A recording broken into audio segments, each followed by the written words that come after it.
झारखंड में कल पहली चरण का जो है मतदान होनी है, जिसमें से 43 सीटों में मतदान का डेट जो है कल है।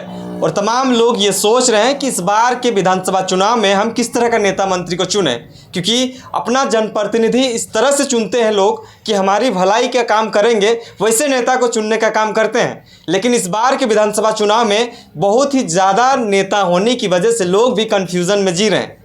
ये हम भी जानते हैं, क्योंकि हम भी ग्राउंड पे थे। ग्राउंड पे जाने के बाद हमको भी पता था कितना ज़्यादा लोग आए हैं, कितना ज़्यादा कंपटीशन है। लेकिन इस सारी चीज़ों को हम दरकिनार करते हुए कल की बातों को हम रखते हैं कि किस तरह से जो है मतदान करनी है और मतदान किस विषयों को लेकर करना है। क्योंकि झारखंड 24 साल होने जा रहा है, लेकिन अब भी जो है नीति नियम की अगर बात करें तो ऐसा कुछ हो नहीं पाया है। लोग इस बार बदलाव चाहते हैं और बदलाव बहुत सारे पार्टियां हैं, चाहे तो जेएमएम की बात करें, कांग्रेस की बात करें, बीजेपी की बात करें, आजसू की बात करें या जेल कैम्प की बात करें। तमाम लोगों को जो है मौका दिया है लोगों ने। और नया पार्टी है जेबीकेएस यानी कि जेल कैम्प, वो जो पहली बार विधानसभा चुनाव फाइट कर रही है। लोग उन पर ज़्यादा भरोसा जता रहे हैं, लेकिन भरोसा तो कर देते हैं, लेकिन भरोसे के बाद क्या निष्कर्ष निकल के आता है, ये तमाम चीज़ों को भी देखने लायक बात होंगी।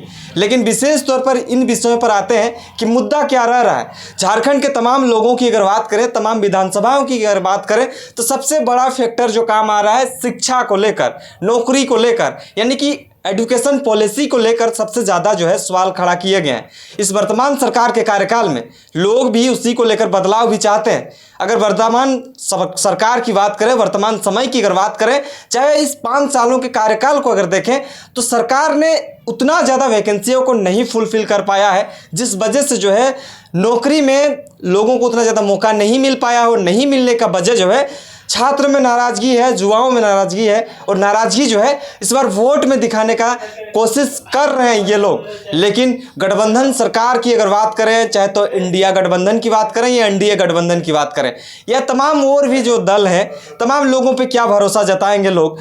अगर विशेष तौर पर इस विषयों पर हम जाएं कि जो जिस विधानसभा की अगर बात करें, तो अलग अलग विधानसभा में अलग अलग फैक्टर काम आते हैं। लेकिन शिक्षा की अगर बात करें, नौकरी की अगर बात करें, फैक्टर वही रहता है। पूरे झारखंड वर्ष की अगर बात, झारखंड प्रदेश की अगर बात करें, तो फैक्टर एक ही काम आता है, शिक्षा पॉलिसी, नीति नियम की बात कही जाती है।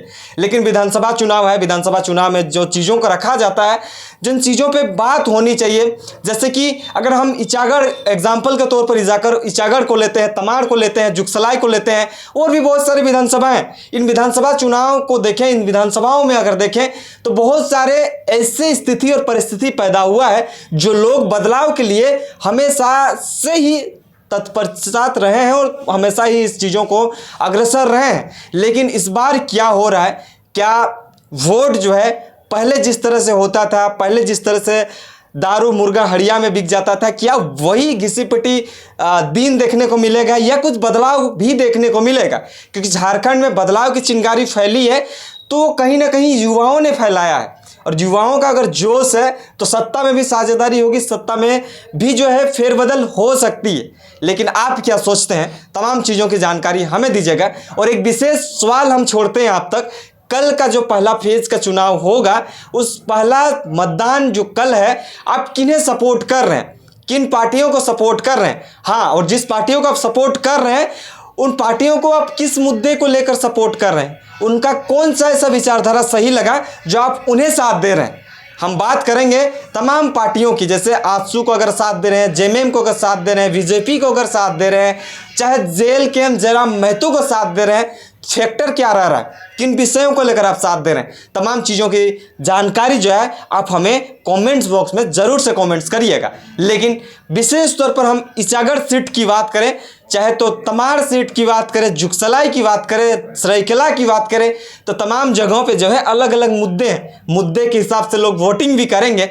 वोटिंग इस वजह से भी करेंगे क्योंकि लोग जागरूक हुए हैं, 24 साल का झारखंड बना है, लेकिन उस तरह का नीति नियम नहीं बना है। लोग भी सोच रहे हैं कि हमारे लिए कोई ऐसा नेता आएगा कि हमारे लिए एक सटीक नीति नियम लेके खड़ा करेगा, झारखंड की दशा और दिशा को समझने में काम करेगा, वैसे नेता को चुनने में हम सहूलियत होंगे। लोग ये कह रहे हैं, बाकी जो चीज़ें हैं वो आप तक हम छोड़ते हैं कि आप किसे चाहते हैं, किसे नहीं चाहते हैं। वर्तमान सरकार को चाहते हैं या जो इसके विपक्षी दल हैं उसको चाहते हैं, या और भी नेता हैं, या कैंची छाप यानी कि जेल केम जयराम महतो को चाहते हैं। तमाम चीज़ों की जानकारी आप तक हम पहुंचाएंगे और आप भी हमारे तक पहुंचाइएगा कि क्या कुछ रुझान आपके तरफ है, क्या कुछ फीडबैक आपकी तरफ से मिल रहा है। और वर्तमान सरकार पे अगर ये सवाल खड़ा किया जाए कि वर्तमान सरकार ने उतना ज़्यादा नौकरी नहीं दिया है, उतना ज़्यादा रोज़गार नहीं दे पाया है, तो ये कहीं ना कहीं गलत नहीं होगा। लोग युवा जो है पूरी तरह से त्रस्त है और युवाओं का कहना है कि इस बार बदलाव होगा।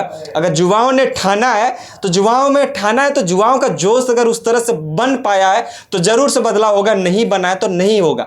और युवाओं को अगर 5 सालों में जिस तरह से आंदोलन करते हुए हमेशा ही नजर आए थे, वर्तमान सरकार के कार्यकाल को हमेशा ही नाराजगी में जाहिर करते हुए नजर आए थे युवा जो हैं, तो कितना ज़्यादा ये युवा इस बार सत्ता में अपना साझेदारी कर पाएंगे, या बीजेपी की सरकार चाहते हैं, या जेएमएम का ही सरकार चाहते हैं, या किसी और पार्टियों का सरकार चाहते हैं। और चर्चा का विषय ये भी है झारखंड में कि इस बार जो है टाइगर जयराम महतो सीएम बन रहे हैं। क्या युवाओं का ये फैक्टर काम आएगा? युवा जिस उम्मीद के साथ उनके साथ घूम रहे हैं, क्या टाइगर जयराम महतो का वो चीज़ें जो है फुलफिल हो पाएगा?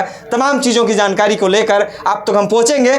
और विशेष सवाल ये रह रहा है कि कल आप किसे वोट कर रहे हैं, किन मुद्दों के साथ वोट कर रहे हैं, जरूर से हमारे तक पहुंचाने का काम करिएगा। तमाम चीज पहला फेज का चुनाव कंप्लीट हो जाएगा, उसके बाद दूसरा फेज में आप किन विधानसभाओं का ग्राउंड रिपोर्टिंग वगैरह चाहते हैं, हमें कमेंट्स में भी ये चीज़ रख दीजिएगा। और एक बड़ी सवाल रह रही है इचागढ़ विधानसभा को लेकर।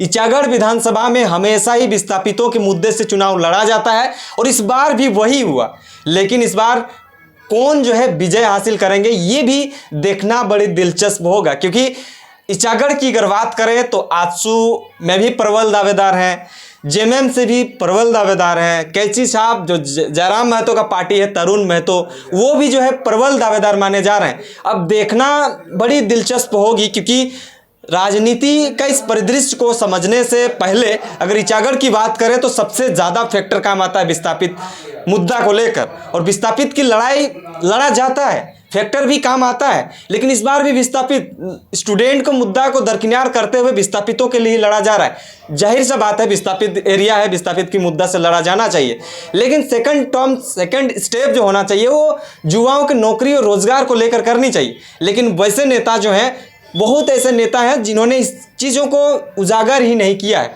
आपको क्या लगता है इचागढ़ वासी, आप क्या सोच रहे हैं? इस बार किस तरह से बदलाव चाहते हैं कि बदलाव नहीं चाहते हैं? क्या जो लोग जो घिसी पिटी राजनीति चलते आया है उसी को आप देखना चाहते हैं, या कुछ बदलाव भी करिएगा? अगर बदलाव करना है तो वैसे नेता के समय काम आएंगे। 5 साल ऐसा ना हो कि उसके दरवाजा खटखटाना पड़े। हमें ऐसा नेता का ज़रूरत होनी चाहिए, युवाओं की बातों को जो रखेगा, युवाओं के लिए जो काम करेगा, उस तरह के नेता को ही चयन करना सबसे परफेक्ट होना चाहिए। तमाम चीज़ों के लिए बने रहे। इचागढ़ के क्या राजनीतिक परिदृश्य बन रहा है, तमाम चीज़ों के बारे में आप भी हमें साझा करिएगा। बने रहे, देखते रहिए जोहार, नमस्कार।